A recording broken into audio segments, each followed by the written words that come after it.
All right, guys, welcome into another episode of the Queen City Soccer Show. I am Cole Godfrey and joined as always by Level Up Luke. Luke, how you feeling, man? Feeling pretty good, Cole. Had a very eventful night last night. We're recording this on Thursday, and we had a double header on Wednesday. How are you? I'm good, man. Just wide open. Soccer is in full bloom. Every which way you look, with the Premier League winding down, with um, Serie A winding down, with all the European ones winding down, and obviously, MLS is in full action. We got the Champions League or the Champions Cup final coming up with Columbus Crew, and you got Charlotte, man. I had a midweek game against Chicago Fire, which we'll touch on, and but this past Saturday played Nashville at home and got 3 points with a 1-0 win. That's right. It was. It's been a fun week, and we actually have an update as of today, stemming from the Nashville game. The repercussions of that match are making a difference for more than just Charlotte FC. Going back to last weekend, Nashville came to visit us, and we had lost the matchup earlier in the season, and that was a game I was at. Nashville is a great town to party in. It was a very fun road trip, but the results on the pitch were less than exciting as we allowed some crosses into the box that resulted in 2 goals to Charlotte's none, and we kind of flipped the table on this matchup here. Yeah, I mean Nashville. It was an odd game because obviously we had Enzo Capetti. The news broke earlier in the week that Enzo was going to be leaving. Leah Labada's obviously hurt, so we didn't really know what to expect from Dean Smith's lineup. Definitely in the attacking third, so he goes with Big Pat up front, obviously, which we all expected because obviously Enzo's not there. Brecht gets the start in place of Leah Labada. Kerwin Vargas on the left side. Jabril Gianni, Westwood, Bronico gets his first start of the season. And then the same back line that we're used to in Burn, Milanda, Privet, and Euronen, and then Christian Colina obviously in the back. This game, man, it was honestly it was really even in my opinion. I mean, the stats kind of don't lie. Possession in favor of Charlotte 53% to Nashville's 47%, and it was really even. And I just want to give we're gonna kind of skim through this game because Charlotte did have another match last night. But I just want to give it 2 huge shout outs before we move on and keep trudging along here in this game. But Andrew Privet was phenomenal the first half and second half. He kept Surridge and Mukhtar both were just pocketed, man. Yep. And it was just a beautiful, beautiful thing to see. And yeah, the first half, man, nothing really too much to write home about for either side. Starting off the second half, and Walker Zimmerman come in in the as soon as halftime was over. So I was kind of hesitant on because we were struggling in the final third, and I think Walker Zimmerman's a really really good defender. So I was concerned about that. But just a few minutes later, in the 52nd minute, Kieran Vargas plays a beautiful ball into Patrick Ajimang, and Ajimang scores. Beautiful goal, just physical play with holding the defender off, and then just that left foot, just an absolute rocket. Eric Krakauer said it best, in my opinion, ripped the stitches off the ball. He sure did. I mean, Big Pat has, his superpower is that he can create something out of nothing. He can solo defenders. It doesn't matter if there's 1, 2, 3 defenders in his way. He can just take the ball and with the ball at his feet, just body guys and create an opportunity out of thin air. And that's what it seemed like he did to me. And like you said, once he got the touch on the ball, it was over. I mean, that was completely over. He blasted, almost took the net off the goal. I mean, just really hammered it. So you love to see it. Big Pat comes out early in the second half, gets his goal, and this is the first game where he is the designated striker for Charlotte FC. He is our starting number 9, and Enzo is out of the picture.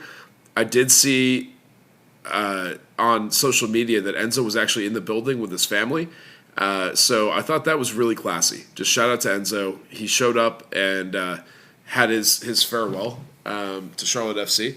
And, most players, I can think of one Polish player, for example, who certainly would not have done that. He would have been out as soon as he was out.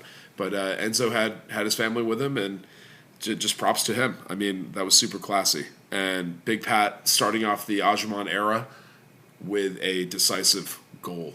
Yeah, and one player I do want to touch on in this match is Kerwin Vargas. And look, he just came off of a yellow card suspension in this match. His first start back from serving that suspension, that 1-game suspension, and he did not have his best game in this Nashville match. It was a very subpar performance, in my opinion, from Kerwin. His touches were kind of letting him down, and realistically, it wasn't his best match, in my opinion.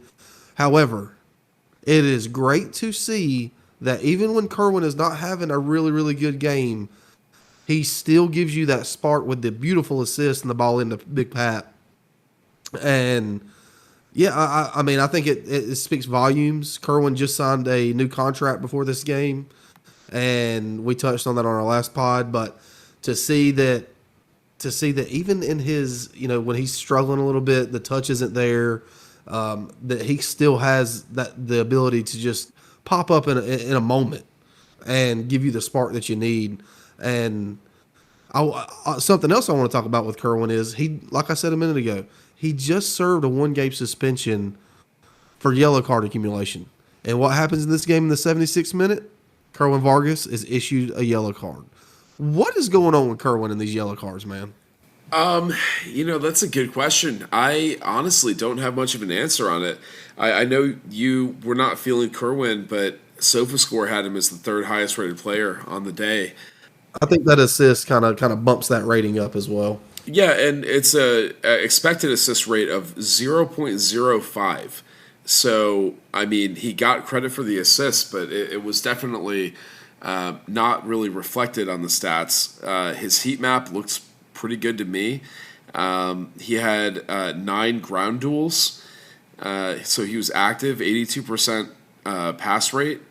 I thought he had an okay game, but I thought Diani kind of struggled personally. I think we were missing a little bit of that action further back, and we had Junior Urso come in the 74th minute for Diani, and I thought that was actually a really good sub. I thought that worked out well. The mix of Bronico and Urso out there, and Bronico stayed until the end of the game. We didn't see much of a few of the reinforcements, Tiger Smalls, Pekovic, and Scotty Arfield. But, I thought that Urso for Diani was a pretty clutch sub. I think that was around the 70th minute. Yeah, and I mean, this was a very defensive lineup for Dean Smith's decisions. I mean, with Gianni, Bronico, and Westwood in the midfield. And then definitely, I mean, at that point, you're seeing out the 1-0 win, and you bring on Junior Urso, another defensive midfielder, which is, like you said, I'm completely okay with that. You're trying to see out the game. And Charlotte did. They won 1-0, and they get another 3 points, which took them up to 6th place in the Eastern Conference standings, which, is this stage in the season is the highest they've ever been. Yeah. And you can't complain about it, man. I was going to say, can you remember a time when we had a winning record? Because can you remember a time that we had a positive goal differential? I'm just saying, man, there's a lot of really positive takeaways right now, and to see where we're sitting on the table at this stage of the season, I'm elated. I want to ask you though, with this game, there's a few different directions we can go for man of the match. I'm going to ask you yours in a moment. I do want to give a shout out beforehand though to Brett Diagre, because we've been very critical of him on this program, and I know the fan base has some thoughts and feelings, but I thought he had a very good game against Nashville. I thought that was really what I wanted to see out of him. And, right when he's starting to feel some of that pressure, I think, from the fan base, you saw the big difference when Yuri Tavares came in for him. I feel like there was a drop-off. I thought Brett had a very good game, and he might have been getting gassed towards the 60th minute or so, but just props to him, because That's how you respond to criticism. Is you go out there, you show it on the pitch. Yeah, I want to touch on that real quick because I mean, obviously we have been a little harsh on Breck this season, and I honestly, in my opinion, I think rightfully so. However, when he does have a good match, he had a 7.6 this game, and when you have a good match, we're gonna celebrate it. Look, I want Breck to be the most successful player in the world because if he's succeeding, this team is winning, and that's all I care about. So I mean, don't get it twisted. It's not that I don't like Brecht. It's just I I've seen flashes of the talent that he has and what he can bring to this attacking third, and it's been missing a significant amount of the season thus far. But as far as my man of the match for this game, man, it'd be really easy, honestly, to give it to Big Pat for scoring the goal. It's not that I don't want to give Big Pat the nod, but I just think Andrew Privet had a phenomenal match. And it's not an easy task to go out there and shut down Sam Surridge because he's had a good season. He killed you in that first match, and he literally bodied him, dude. I mean, you could just tell in the body language of Surridge and Mukhtar, to be honest with you, that they just didn't have an answer. They had they didn't look creative. They didn't look threatening in any way. So big hats off to Andrew Privet. I cannot emphasize enough how much I agree with you on that because Privet is a revelation, and I saw a post, earlier today from our friends at the Charlotte Soccer Show, and they were saying, you don't have to make an offer, you don't have to negotiate with Patrick Ajman right now, but especially when we're talking about somebody else's money, maybe that's a little bit out of turn, but somebody needs to make Pat whole because he's carrying the weight of this team from an offensive perspective. He's getting paid $71,000 a year. We all know people in our lives that are making more money for doing less work than Patrick Ajman is right now.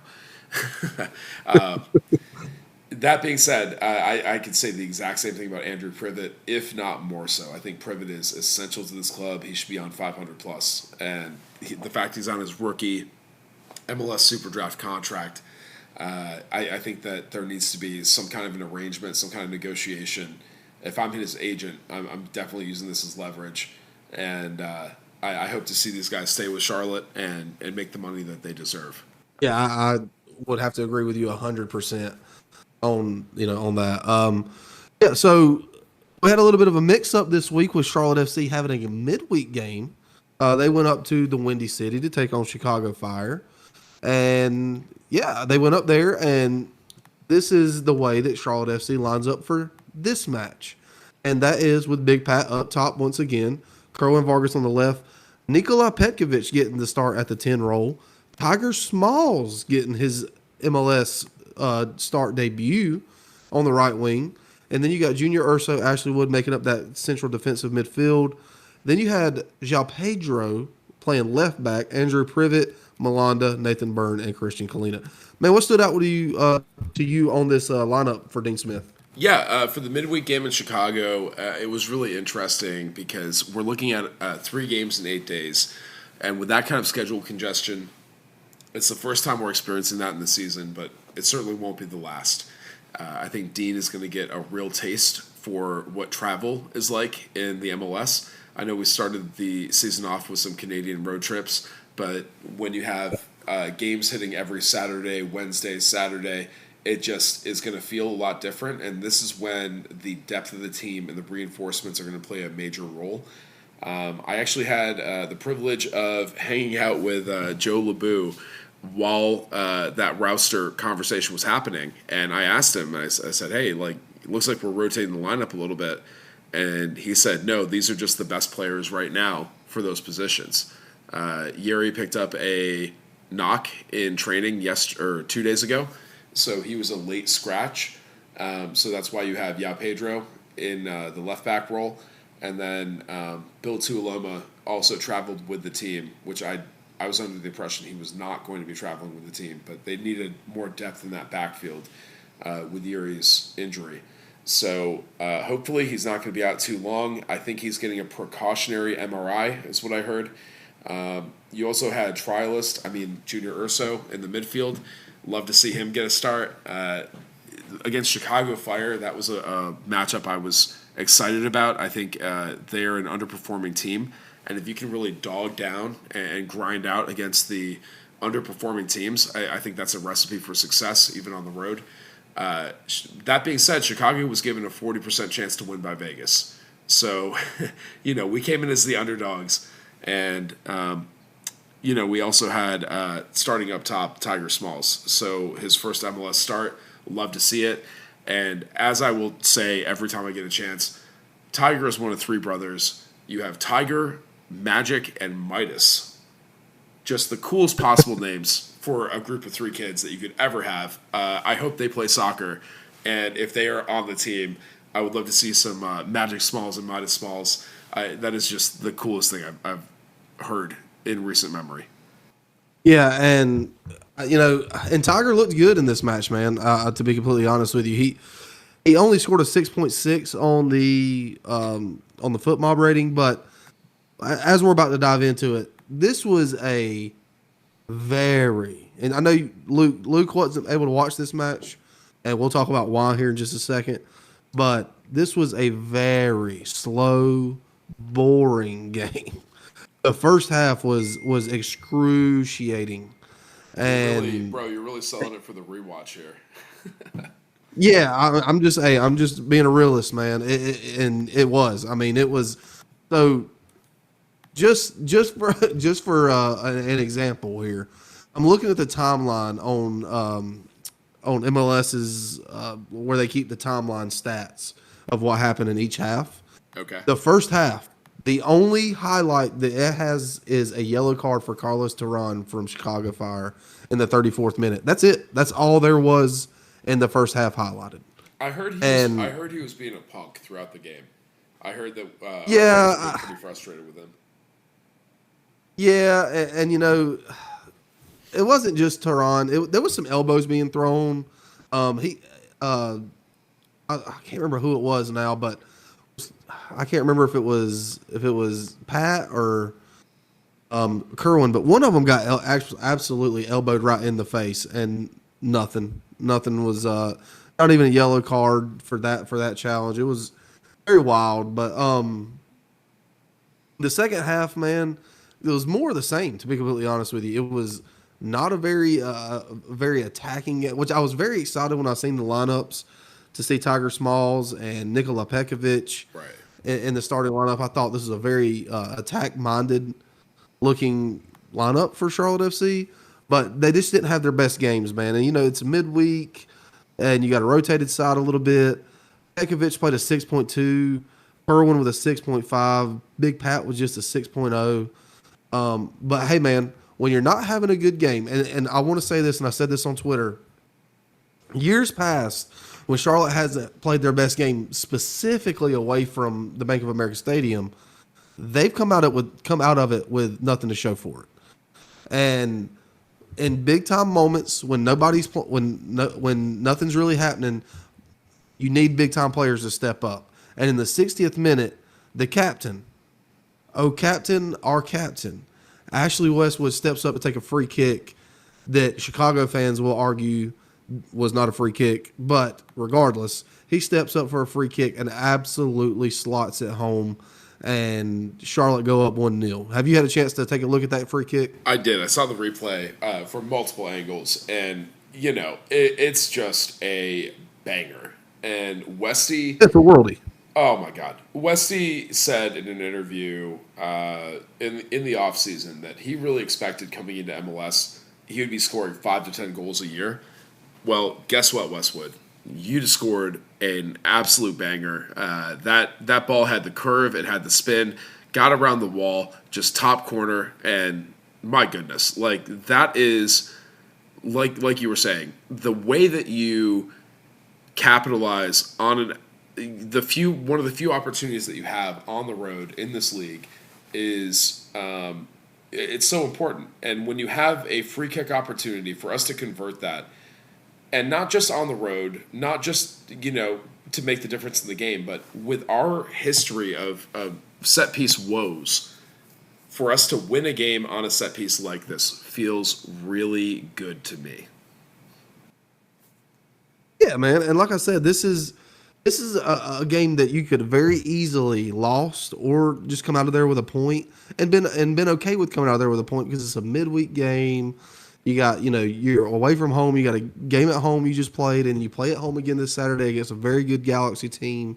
So it'd been very easy just to, we'll be satisfied with a draw. We'll see this thing out. But like I said, big time players step up in big time moments.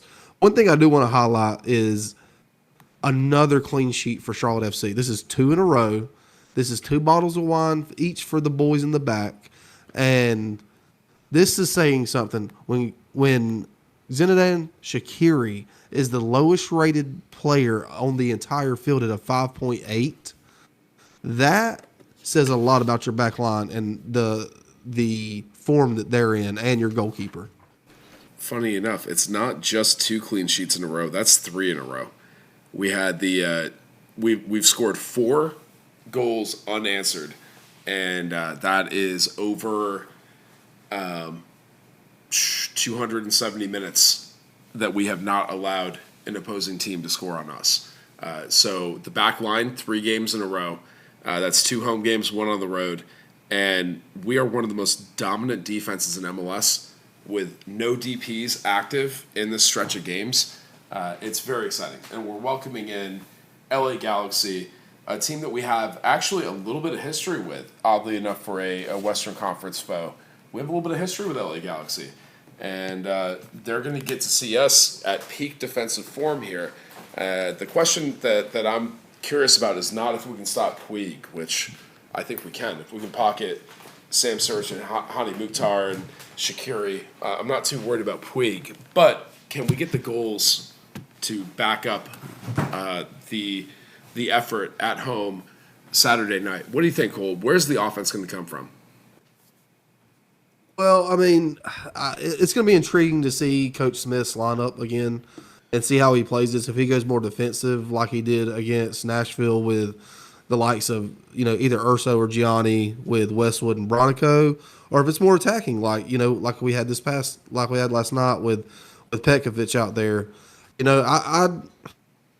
If it's got to come from Kerwin and Big Pat, right? Because we don't know who's going to be starting on that right wing, whether it's Tiger Smalls or Brett or Scotty Arfield. But we know that we're going to have Kerwin and Big Pat out there.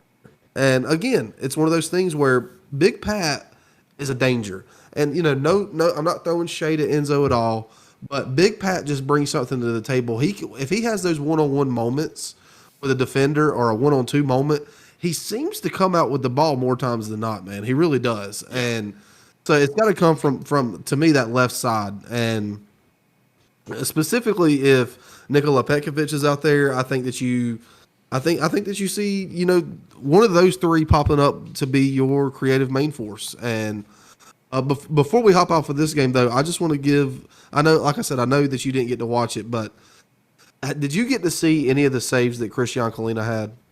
I did. Actually, I watched the highlight package on YouTube, and Kalina, he had a few good saves, but I was watching the highlight package knowing the final score already on YouTube, and I still just about shat myself with that extra time shot, the stoppage time shot that Chicago got off.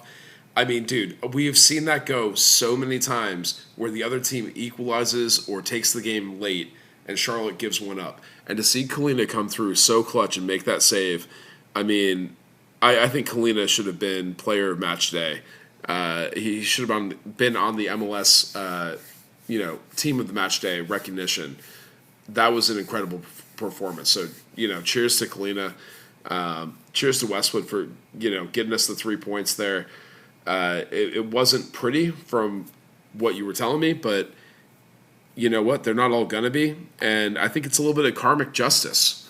We had a lot of away games where the results may have been taken from us slightly unfairly.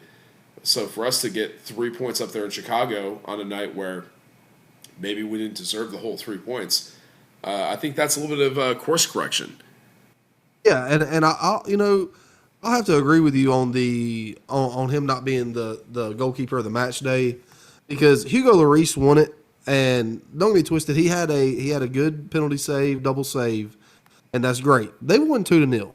So the way I look at this is Christian Kalina scored an 8.5, the highest rated player on the pitch on Foot Mob, and his saves were literally Charlotte the points, and versus Hugo Lloris's wasn't because they won 2-0. But Christian Kalina, you can't say enough about him. He's going to get my crown of the day. Obviously, Ashley Westwood is a strong favorite for that free kick.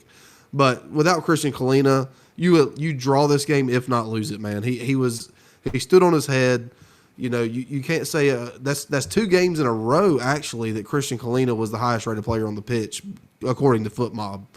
And you know, Christian Kalina's balling out, the back line's balling out.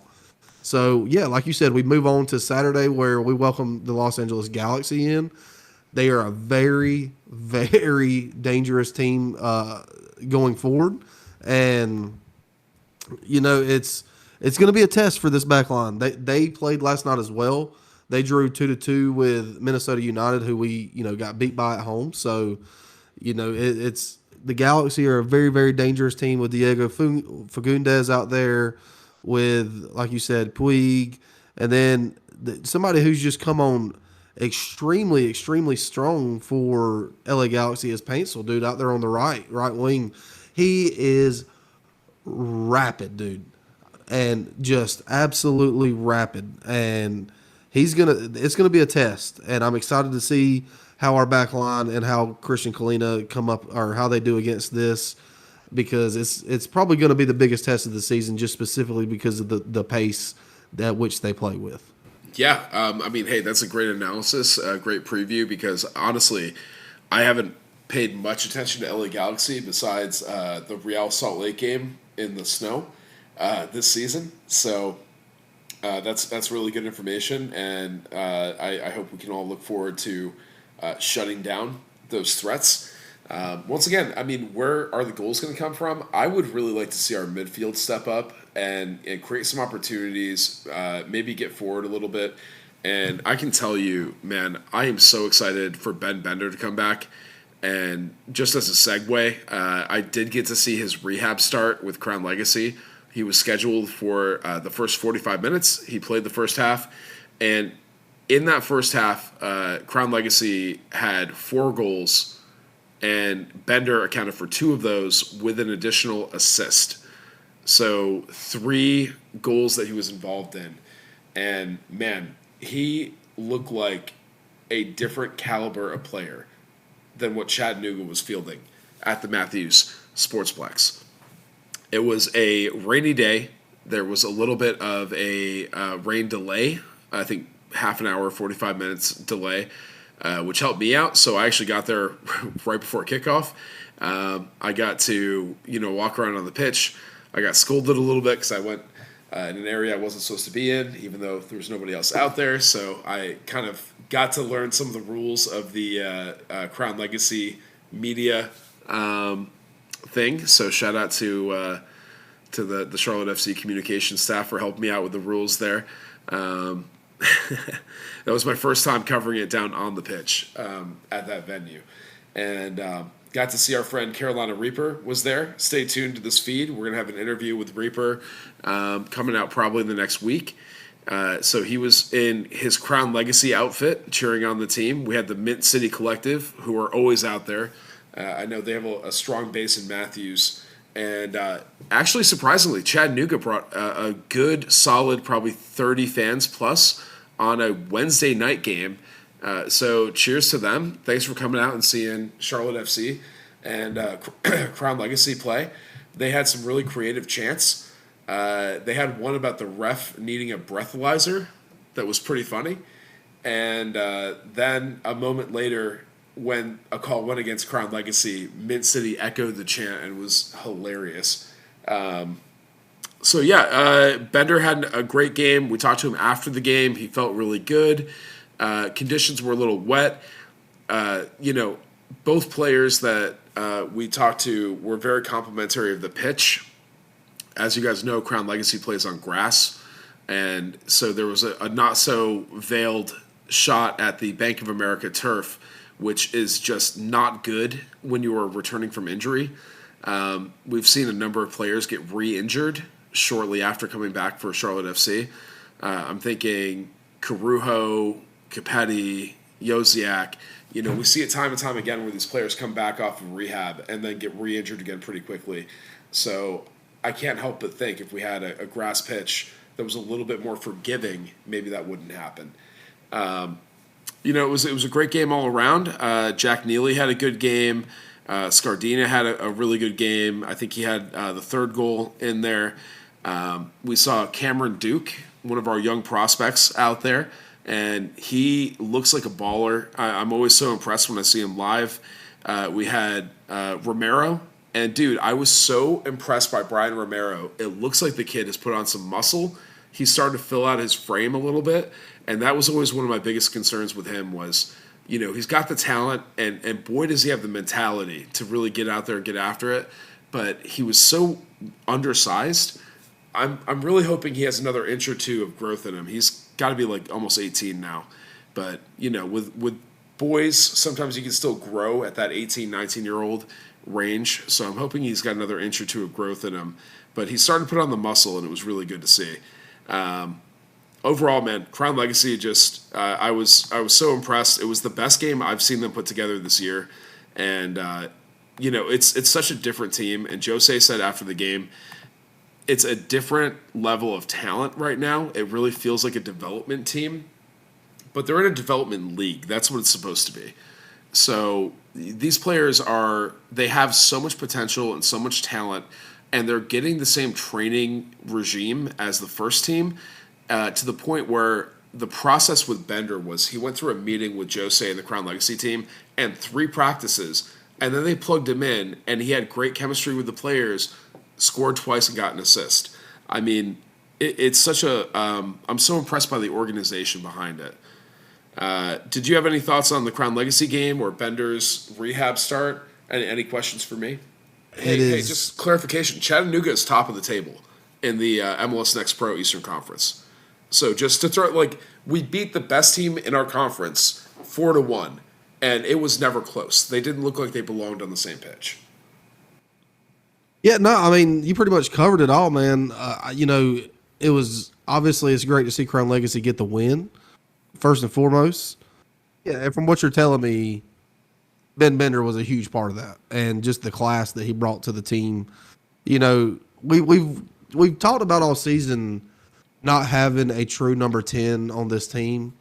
And, dude, I think Ben Bender has a real good opportunity to insert his hat into the ring there. Yeah. Yeah, I'm really excited for him to come back because I think that cam role is really, lacking a player who can just create and has a nose for goal. And what we saw with Bender in the first season with Charlotte FC was when he was allowed to play open and free and be creative, he could score goals, he could create with assist opportunities, and he was a player that the other team had to mark and account for. And that allowed more freedom for the rest of the offense. I don't know that we have a player like that is just a constant threat out there. And he does it while being so unassuming and so genial. I mean, I died, bro. I was in the stands watching. I was right in front of him.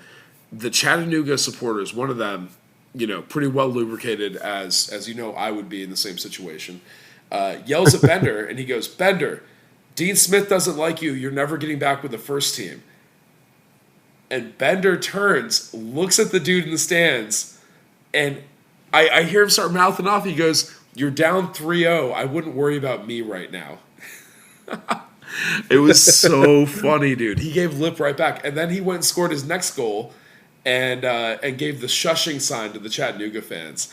It's like, I want that, dude. I want that swag. I want that nose for goal. And he's such a good-natured dude. But don't poke him. Because, that just spurred him on and motivated him to score another one. It was beautiful. I had such a good time, man. Shout out to the Crown Legacy folks. You guys got to get out and see a game at the Matthews Sportsplex. It's, a very inexpensive ticket. It's a really good atmosphere. They got food trucks. It's fun. Yeah, so, obviously, great to hear. Great to see. Obviously, Ben Bender, but the win and then just the atmosphere and that you got to experience that, man. We do have a couple of tidbits of news here for Let's the go. listeners. Sure. And number one, and first and foremost, Queen City Soccer Show will be a credentialed media member for the TST 7v7 tournament this summer, June 7th through the 10th, or June 5th through the 10th, I'm sorry, in Yeah. Cary, North Carolina.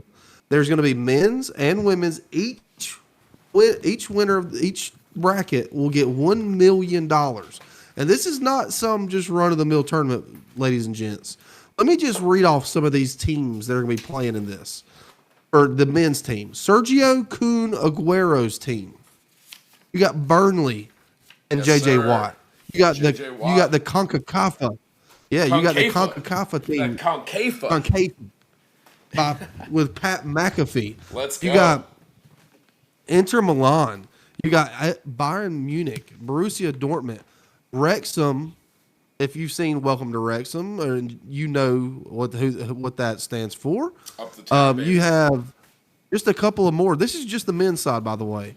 You have a couple of local teams, the Raleigh Rebels, Let's North go. Carolina FC is entered. You got if anybody's on the YouTube scene, you have hashtag United from England who plays non-league football over there.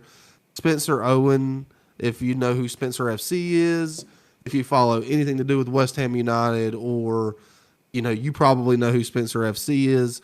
I mean, just absolutely massive names. And U.S. then men's national team. I think there are two squads with U.S. MNT veterans on there. yes, and then you switch over to the women's side. You got Burnley, you got the U.S. women, you got Angel City, you got Wrexham's, They and just then got another. promoted. I think they are a newly promoted professional women's soccer team in the English Yeah, pyramid because they were a semi-pro team and they just won promotion this year into the. I love it. I watched the Welcome to Wrexham, dude. The women's team episodes of Welcome to Wrexham are some of the best that they put out. I'm very excited about that. yeah, and then staying in the women's side, you have local North Carolina Courage from the NWSL. So this is a big deal, and we are very, very excited to be able to cover this. And we're working on getting some interviews for you guys from some of these teams. So stay tuned for that. Hell yeah. And yeah, man, Luke did the ground. He did the groundwork for this and pushing for this. So big ups to Luke and the hard work that he put into this. And I'm super, super ecstatic about this. And Luke, I know you are as well. Man, I had to really grind it out. Shout out actually to our friends at Top in 90. Jorge put in a good word for me with the credentialing, and I saw Jorge there last year. I was there as a spectator with my family. I brought my two boys with me and had just an exceptionally good time. I cannot recommend highly enough for our listeners. You already love soccer. This is a short drive away.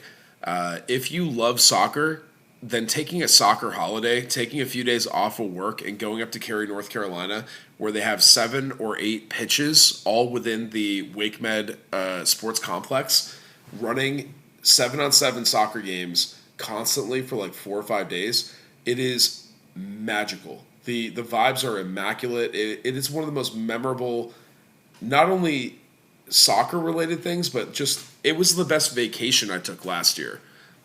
So I cannot recommend it highly enough. You got to get out there. And this year with J.J. Watt and Pat McAfee, like, are you kidding me? I've been watching Pat McAfee for years, years and years. When I'm just doing work, I'm doing my real estate work.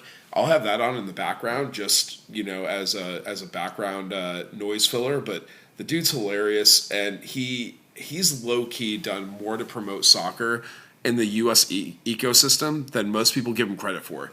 The soccer purists, the Euro snobs, they get so pissed off when they hear Concaifa, soccer club, and they hear him make jokes and say that the U.S. wants to win the soccer Lombardi, which is the World Cup.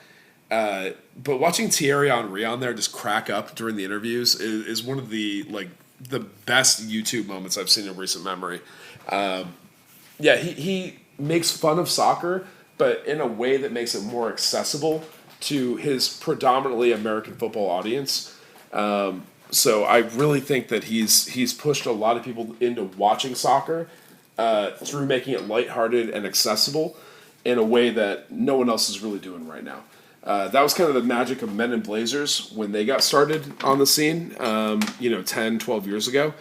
Was they made it more accessible. They made it fun. They were dropping pop culture references. And now we have Raj from Men in Blazers here in Charlotte tomorrow night, Friday night. So by the time you're listening to this, it'll probably, just about be game time for Men in Blazers at Valhalla Pub. I'll see you there. I think that starts at 6:30. No tickets required. So that's going to be pandemonium. I'm so excited to cover that. The Charlotte Independents are also playing tonight, Friday night, against Union Omaha. But yeah, man, TST, we got USL 1, we got the Jägermeister Cup. I mean, there's so much going on now, and then Leagues Cup and Copa America are right around the corner. What a time to be alive. What a time to be a soccer fan in the Queen City. Breaking news, after Charlotte beat Nashville, Nashville has fired Gary Smith, the other Coach Smith in MLS. So Charlotte is racking up another body on our count here. Another coach fired after Charlotte beat them. I think we're up to 4 now. Well, and realistically, this is just me being objective and being obviously I'm not a Nashville fan. This is probably a good thing for Nashville because now Hani Mukhtar is going to be unleashed and not be in the system, the horrible, horrible system that he was in. And I think this is probably going to be a good thing for Nashville in the long run. Yeah, a lot of my Nashville friends were talking about it. I made a few posts about it, and all the likes came from the Nashville fans. I can relate, man. I was there last year with the Latanzio out, and when we finally got rid of him, I was very excited, very hopeful and optimistic. So I wish them the best. Now that we already split the series against them for the year, I had an Atlanta fan also reach out. Shout out to Megan. And she said, based on the Charlotte FC June 2nd matchup against Atlanta United, we might be responsible for another coach firing in Pineda. Yeah, man, Atlanta United is looking a shell of themselves, definitely with the talent that they have on the pitch. You would think that they would be just absolutely roasting people offensively, and they are struggling. Right. I mean, they have such offensive talent. They brought in a number of weapons and pieces. Yeah, what's going on down there? I feel like you're probably following that closer than I am. No, they're not very good offensively. I mean, which is, like I said, is the talent that they have on the pitch as far as, Giacomakis, obviously Thiago Almada. It's wild to see. They also, like along with everyone else, played last night, and they got shut out 1-0 by Cincinnati. Cincinnati is a very good team. So, it's kind of hard to take anything away from that. But Atlanta in the past 1, 2, 3, 4, 5, 6, in the last 7 games has scored 1, 2, 3, 4 goals in 7 games with that attack. It's not good enough, man. Oof. I mean, hey, at least we have an excuse, right? No DPs. Yeah, we may not be lighting it up offensively, but defensively, we are we're one of the best in the league statistically, and Atlanta right now is sitting in 12th in the in the East, sitting on 12 points. Meanwhile, Charlotte sits in 5th at a cool 20. What you like to see, But yeah, I would have to agree. Gonzalo Pineda, the head coach of Atlanta United, he's got to be on the hot seat. And if you've been listening to this podcast for some time, you know that we usually have Jason Longshore on the podcast to always preview those Atlanta United matchups. And Jason does a phenomenal job covering them. He's the play-by-play guy for Atlanta United. So we'll more than likely have him on the show again, and we'll get his take on what's going on down there, and he'll definitely be able to go into more depth about it. Love to hear it. And I just want to update folks. I'm looking at actually footystats.org, and Charlotte FC is currently sitting in 3rd place in XGA. Our XGA number is 1.23 for the year. That is awesome. And, our XG is only 1.13. I think this might be per game. Per 9. XG per 90 is 1.23 for Charlotte FC.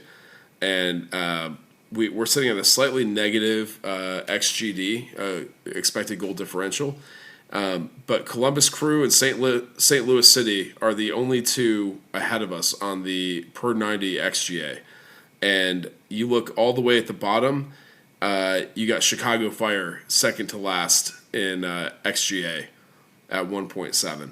So that result last night, Atlanta somewhere in the middle, they're 1.46. You can just see how much better Charlotte is than some of these teams that we're surrounded by. Nashville, they are towards the bottom, 1.46, same as Atlanta United. So, Charlotte FC, talk about the best defense in the league. We have the number 3 defense in the league, according to XG. So, yeah, and that's a credit to Dean Smith, right? There's not a lot of change in this back line, brother, from Christian Latanzio. So you got to give credit where credit's due, and big ups to Dean Smith on taking this back line and absolutely fortifying it, man. And it's like I said, I look forward to this Saturday because we're going to be tested Saturday, man. Joseph Paintsel, like I said a minute ago, for LA Galaxy. He's got 5 assists, 4 goals on the season. The dude's a nightmare for opposing defenses, so I'm excited to see that matchup. Luke, before we get out of here, man, you got anything else? Man, we covered a lot. Shout out to the rest of the Charlotte soccer community here. We love you guys. Check out the Top at 90 interview that we posted on the YouTube page. That is at QCS Pod on YouTube. I sat down with Jorge a month or two ago, and it's a really good insight into his background, what makes him tick, the Top at 90 approach. They're the 2023 Footy Award winner for Charlotte FC Media. So it's really incredible what they put together. They really break a lot of the news that we rely on as Charlotte FC fans. So check out that interview. It's on our podcast feed as well. We have the upcoming interview with Carolina Reaper for the Superfan series. I just talked with our friend Jorge Torres, the star photographer, independent photog for Charlotte FC, and I think he'll be coming soon on the media series. So we got a lot of stuff cooking. We got the TST coverage. I want to do a preview episode on that. We're going to have some exclusive interviews. And I think that about does it for me, man. I'll see you guys at the Men in Blazers event, and then I'll see you at the Charlotte Independence game afterwards. It's a big soccer night. Yeah, that's it, man. If you enjoy this podcast and you enjoy the content that we do bring, please like, share, and subscribe wherever you get your podcasts. Be sure to follow us on YouTube, like Luke said, at QCS Pod. You can follow us on Twitter at QCS Pod, Instagram at QCS Pod _. And yeah, man, I look forward to Saturday. Hopefully Charlotte FC can keep the momentum rolling and get another big 3 points at home at the Bank of America Stadium. And yeah, man, I'm really looking forward to it. So with that being said, I'm Cole. For Luke, it's for the crown. It's up the Jacks. Together we ascend. Yep. Together we triumph. We'll catch you guys next time on another episode of the Queen City Soccer Show.